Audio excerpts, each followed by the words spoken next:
Hey there, historians. We're talking about empires still, and today we want to look at the Roman Empire and how it grew from just a simple city on the peninsula, the Italian peninsula, along the Tiber River, there in the middle of the Mediterranean, into one of the most well-known stories of empire in the history of man. Roman Empire has a lot of information, as you can see on your notes there. It kind of covers that whole back page of your notes right here. Okay. So we're going to kind of tackle this in two different videos today. We'll talk about how the Roman Empire grew up into its most prestigious time, and then in the next video we'll look at how it actually failed and declined. Rome's beginnings, of course, the legend of Romulus and Remus, but the reality was that there were some different people on the peninsula competing for power, and that the city itself was run by kings. Those kings would actually turn out to be not such a good thing for the people of Rome, and so by, I think, about 500 BC, it says 509 BC, they were done with the kings, and they were going to transition into what is a republic. So what is a republic? A republic is basically a democracy, people in charge, and they're going to be so many of those people with authority or citizenship that they're going to need to elect representatives. You can do this one of two ways. The Greeks did it with a direct democracy. They limited their citizenship, and thus everybody could participate. The Romans are going to expand citizenship. More people can be citizens, and thus are going to need to limit the representation in that government. All right, so who were the leaders in this government? Well, there was a legislative body we're going to refer to as a Senate. Now, there was a lot of other councils and groups that had some authority and power, but the Senate was the main driving force of law in the early Roman Republic, or in the Roman Republic.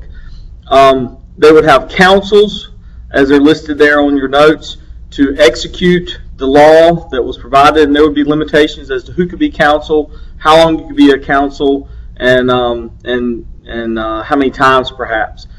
Interestingly, you also see the word dictator on there. We usually don't think about dictators as members of a government in a democracy, but they had in their system the ability to install a dictator during a time of crisis, to fix that problem, take total control of the situation, and then excuse themselves from the seat of power. Now, our experience with dictators, perhaps in more recent times, giving up that power seems to be an issue. So again, it's kind of hard for us to maybe conceptualize, but that was their system that they had. All right, so on to the law. They were lovers of law. They were studiers of law. Law is a science. The term jurisprudence today comes to us from the Romans, and their law, or code of laws, was called the 12 Tables. And as Rome begins to expand throughout the Mediterranean world, so will these 12 Tables, and become very influential in the different societies in which Rome would conquer and spread its power over. Conflict. All right, let's move on to a little bit of conflict here. As power expands, you're going to run into somebody else who maybe thinks they should have that same power. And Rome early on ran into a group known as the Carthaginians, right across the Mediterranean Sea in what is today Tunisia. Carthage had been a colony of the Phoenicians, but was a bustling trade center on the Mediterranean. As early as 264 BC, they would begin battling the Carthaginians in what were called the Punic Wars, and there were three of them. The second of which, probably a little bit more famous, as it highlighted the exploits of a Carthaginian general named Hannibal. And he's the guy who takes the elephants around the Mediterranean and invades Italy from the north. And even though he was pretty successful in some of his tactics, still unable to unseat the Romans. They just had too many resources, and Carthage would be destroyed by 146 BC. And so Rome really kind of is unchallenged in the region. That not having a challenger allows them to expand even more. They start reaching into Europe and what is today France, and even up into the British Isles. And one general in particular, Julius Caesar, is going to definitely kind of gain some notoriety there. So a lot of reasons why we're going to see this rise to transition from republic to empire. Economic reasons. Okay, there's more money being made. There's some attempt to reform here and make the economy more efficient, but there's also some changes in Army.